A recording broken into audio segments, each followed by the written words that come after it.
अच्छा वालेकुम। तो आज दो मैचेस थे, इंडिया और जिम्बाब्वे, वेस्ट इंडीज़ और साउथ अफ्रीका। और वो हुआ है जो शायद कोई भी एक्सपेक्ट नहीं कर रहा था। And I am so happy right now, not because, okay I will explain. So basically I was saying and I still am standing on this thing कि इंडिया की टीम में टुल्लड़ ही भरे हुए हैं। बट टुडे द परफॉर्मेंसेज, आज दो instances इस तरह के हो गए कि इंडिया के फेवर में चले गए हैं। And now it looks very obvious कि इंडिया सेमीज़ में जा रहा है। इंडिया वॉज प्लेइंग कि वेस्ट इंडीज़ कोई एक मैच हारे अगला, और ख़ास तौर पे अब उनको तो वेस्ट इंडीज़ से जीतना ही है, लेकिन देवर प्लेइंग कि साउथ अफ्रीका सारे मैचेस जीत जाए। और आज वही हुआ है, साउथ अफ्रीका ने धो के रख दिया वेस्ट इंडीज़ को। वेस्ट इंडीज़ और साउथ अफ्रीका का मैच था। साउथ अफ्रीका ने टॉस जीत के पहले फील्डिंग की। जिस तरीके से उनके 9 नंबर के बैट्समैन ने आज बैटिंग की है वेस्ट इंडीज़ के, रोमारियो शेफर्ड और जेसन होल्डर ने, शुरुआत बहुत ही घटिया थी। 83 फॉर 7 थे। उसके बाद इन दो लोगों ने आकर वहाँ पे पार्टनरशिप लगाई, तकरीबन जितने भी रन्स की 170 तक ले गए थे। लेकिन वहाँ से समझ लग रहा था कि पिच इतनी बुरी नहीं है जितनी बुरी वेस्ट इंडीज़ बैटिंग कर रहा है। और फिर वही हुआ, साउथ अफ्रीका ने एक विकेट गिरी उनकी, and they just ran over West Indies, they just took over them. और अब यहाँ पर इंडिया वॉज वे सेटिस्फाइड कि चलो ठीक है, वो रन रेट बहुत बड़ा, उससे उस मार्जिन से नहीं जीतना पड़ेगा जिम्बाब्वे से। और अब वेस्ट इंडीज़ एक हार गया, और ऑब्वियसली अगला match is now a virtual quarter final. जो जीतेगा क्वालिफाई कर जाएगा वेस्ट इंडीज़ और इंडिया में से। शाम का मैच इसलिए इंपॉर्टेंट था क्योंकि अगर जिम्बाब्वे जीत जाता तो फिर साउथ अफ्रीका का चांस ज़रा डामाडोल रहता। लेकिन obviously no one was expecting Zimbabwe to beat India, और इंडिया ने बेहतरीन डिस्प्ले। अभिषेक शर्मा की फॉर्म वापस आ गई आज। उसको स्लोगर स्लोगर कह रहे थे, हम सही कह रहे थे, लेकिन आज ही बैटेड सेंसिबली। ही प्लेड अपनी नेचुरल गेम से स्लो खेला है, लेकिन अच्छा खेला है। आई वॉन्ट से एनी थिंग बैड। बहुत अच्छी इनिंग्स थी, 30 बॉलों पे 55-60 रन थे, बहुत अच्छे थे। सूर्य कुमार बहुत अच्छा खेल के गया। सबके छोटे छोटे कैमियोज थे, और T20 में this is what exactly we need. छोटे छोटे कैमियोज, 10 बॉलों पे 28-25 बनाओ और जाओ, ये एक बहुत है। और सारी यही कर रहे थे आज।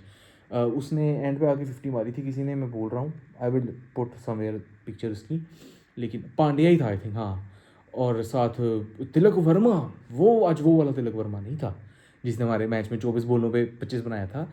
उसने आज मारे 16 बॉलों पे भाई 44 रन या पता नहीं कितने, इतने ही कुछ। भाई बेहतरीन, every thing in the bat was perfect. Sanju Samson का कम बैक था बहुत अच्छा, वो भी लेके चला। I think Ishan Kishan fail हुआ है, आई एम नॉट श्योर, लेकिन जो भी है, लेकिन obviously overall performance was very good. And with the ball, जब बॉलिंग आई इंडिया की तो वो उस तरीके से इंप्रेसिव नहीं कर सका आज। जिम्बाब्वे था आगे, लेकिन आई अगेन फील के शायद पिची बैटिंग वाली थी। इंडिया ने 250 रन बनाए हैं, वर्ल्ड कप की हिस्ट्री के सेकंड हाईएस्ट स्कोर टोटल आज बनाए। और टॉप 4 में 3 सिर्फ इसी टूर्नामेंट में बन गए हैं। वो 2007 में श्रीलंका ने 260 मारा है कीनिया को, वो रिकॉर्ड नहीं टूट पा रहा, लेकिन उसके करीब सारे पहुंच गए हैं। 254 भी बना था, अभी वेस्ट इंडीज़ नहीं मारा था पिछले मैच में, और आज इंडिया ने मार दी जिम्बाब्वे को 256। लेकिन पिच बैटिंग वाली लग रही थी, और जिम्बाब्वे ने अपनी औकात के हिसाब से आज डिसेंट बैटिंग की है। पिछले मैच की तरह कोलैप्स नहीं किया वेस्ट इंडीज़ वाले में, और 180 ओवर रन पे वो उड़ गए हैं। 70-72 रन से इंडिया जीती है। NRR वाला रोला भी ख़त्म हो गया उनका। तो अब टेक्निकली अगला मैच जो कि होगा, जब भी होगा, परसों तरसों है, संडे को आई थिंक, वो इंडिया ने जीतना है। वेस्ट इंडीज़ और इंडिया का मैच है, जो जीतेगा वो क्वालिफाई कर जाएगा। सेमीफाइनल के लिए अब तक क्वालिफाई किया है साउथ अफ्रीका ने और इंग्लैंड ने। पीछे बच गया हमारा ग्रुप। हमारे ग्रुप से 95% it's New Zealand obviously.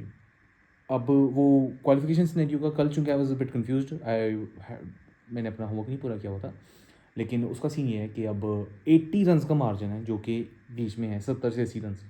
Just take the maximum one, 80 run का मार्जिन है। जो दो गेम्स जीतनी है, वो सबसे पहले तो न्यूजीलैंड का हारना ज़रूरी है। अगर तो न्यूजीलैंड जीत जाती है तो बात ही खत्म हो गई। अगर इंग्लैंड जीतती है तो इंग्लैंड जीते 80 रन के मार्जिन से। अगर इंग्लैंड 80 रन से जीती है मिसाल के तौर पे, तो पाकिस्तान ने सिर्फ अपना मैच जीतना है एंड दे विल क्वालिफाई। अगर इंग्लैंड जीतती है 40 रन से, तो फिर पाकिस्तान को 40 रन से ही हराना पड़ेगा श्रीलंका को, ताकि 80 रन इन टोटल NRR पे इफेक्ट पड़ जाए। न्यूजीलैंड का कम हो जाएगा, हमारा ज़्यादा हो जाएगा। इसी तरह से अगर इंग्लैंड 1 रन से जीतती है न्यूजीलैंड से, तो then we have to win by 79 run, I think 69 या 79। तो 80 रन का वो गैप जो है वो पूरा करना लाजमी है। और अगर विकेटों वाला हिसाब है तो वो फिर चेज़ करना है कुछ ओवर्स में। आई उसका क्लू नहीं है, मुझे कहीं से डाटा मिल गया तो I will put that on the board. आज के लिए इतना ही, but I now feel as of semifinal, वो तो 2 फाइनल हो ही गए हैं ना, साउथ अफ्रीका और इंग्लैंड। लेकिन मुझे न्यूजीलैंड और इंडिया नज़र आ रहे हैं जाते हुए। लेकिन चूंकि मैच है अब इंडिया और वेस्ट इंडीज़ का, जो देखने वाला होगा, जो कि एक टाई ब्रेकर होगा, जो कि सस्पेंसफुल होगा। इंडिया को अगेन होम ग्राउंड एडवांटेज है, आज के मैच के बाद उनकी परफॉर्मेंस बड़ी तगड़ी है। वेस्ट इंडीज़ को आज का मैच दुखेगा तो बहुत, क्योंकि वो अच्छा कर सकते थे लेकिन वो कोलैप्स किए हैं, आज कॉन्फिडेंस ख़राब हुआ होगा। लेकिन द वे उन्होंने एंड पे इनिंग्स संभाल ली, वो शायद कुछ भी कर सकते हैं। और फिर इंडिया और वेस्ट इंडीज़ का अब मुकाबला, पहले लग रहा था कि शायद साउथ अफ्रीका और वेस्ट इंडीज़ का मज़े का लगेगा, ठोका ठोकी होगी, ज़रा छक्के चौके मारेंगे दोनों टीमें, लेकिन उस तरीके की वेस्ट इंडीज़ इंप्रेस नहीं कर सकी। बट अब इंडिया और वेस्ट इंडीज़ वाले मैच में इट फील्स के कुछ ना कुछ मज़े का होगा। इसके अलावा कोई ख़ास खबरें आई नहीं अभी तक किसी एनालिस्ट की या कोई ऐसी शो की इशू की। सुनने में यह है कि शायद साइम अयूब को ड्रॉप करके हम ओपनिंग पर लेकर आने लगे हैं फ़खर को या बाबर को। और एक जगह पर शोएब अख्तर भी कह रहा था कि इंग्लैंड वाले मैच में we should have sent Babar as an opener. किंग्स कल्याण मुश्ताक भी ये कह रहा था, आई फील सो, आई या ही वॉज ऑल्सो सेइंग कि बाबर को एज ओपनर खेलना चाहिए था, क्योंकि उसने पावर प्ले के अंदर 2 बॉल्स, एक ओवर फेस किया था आखिरी ओवर और आर्चर का, और उसने उसमें 2 कॉन्फिडेंट चौके निकाल दिए थे। तो अगर वो ज़्यादा देर पावर प्ले खेलता, गैप्स निकालता, पेस यूज़ करता, तो उसके पास कॉन्फिडेंस आता, जो मैंने अपनी बहुत पहली वीडियो में कह दिया था इंग्लैंड वाले मैच से शायद 1 या 2 दिन पहले। तो अब लेट्स सी क्या चेंजेस आते हैं। कौम तो मायूस ही है, जाहिर सी बात है। They don't want to see Shadab's face, Babar's face, Agha's face. Agha का तो देखना ही पड़ना, ज़ाहिर कप्तान है। लेकिन I have literally heard people claiming कि इसको बीच टूर्नामेंट के निकाल दो, कप्तानी से तो हटाना ही है, इसको टीम से निकाल दो। लेकिन nonetheless wishing this team good luck with absolutely no interest, no heart, क्योंकि पर्ची सिस्टम को मैं क्यों गुड लक विश करूँ। पर्चियों को जहाँ पर सुसर लाइव टीवी पे बैठ के अपने दमादों को सपोर्ट कर रहे हैं, मैं क्यों करूँ। एक टीवी इंटरव्यू में शायद अफरीदी ने से इंटरव्यूअर ने सवाल पूछा, होस्ट बल्कि उस शो की, उन्होंने पूछा कि आपने अपनी प्लेइंग 11 में शाहीन को नहीं रखा था। तो अफरीदी ने कहा कि मैं तो बस उसको गुस्सा चढ़ाना चाहता था, मुझे पता था कि शाहीन का दिमाग किस तरह का है, वो देखिए मैंने उसको गुस्सा चढ़ा दिया तो वो तप गया और फिर उसने परफॉर्मेंस किया। पहली बात तो ये ठीक है, अ गुड, मतलब anything that helps him play good cricket. लेकिन अब आपने ये बता दिया नेशनल टीवी पे, अब अगली दफ़ा आप क्या करेंगे। अगली दफ़ा तो वो किसी खाते में नहीं रहेगा, उसको पता हो एक्टिंग चल रही है, ये चल रहा है, वो चल रहा है। Let's see, I don't feel so ये बात इतनी इंपॉर्टेंट थी टीवी पे आके करना। He could have stick to his point कि नहीं मैं अभी भी नहीं चाहता हूँ कि वो खेले, या किसी भी तरीके से, मतलब एकदम। उसके बाद इंटरव्यू ने दोबारा पूछा कि अब अगले मैच में आप उसको देखना चाहते हैं, तो ही सेड नहीं मैं नहीं देखना चाहता हूँ। और मतलब अगर ये बात, वो इतनी बात सुनेगा कि मैं नहीं देखना चाहता हूँ, तो अगली बात नहीं सुनेगा, क्योंकि मैं चाहता हूँ कि ये मेरी बात सुन के हाइप अप हो जाए और ये मैच परफॉर्म करे, तो वो आपकी बात की तासीर बेसिकली नहीं रहेगी।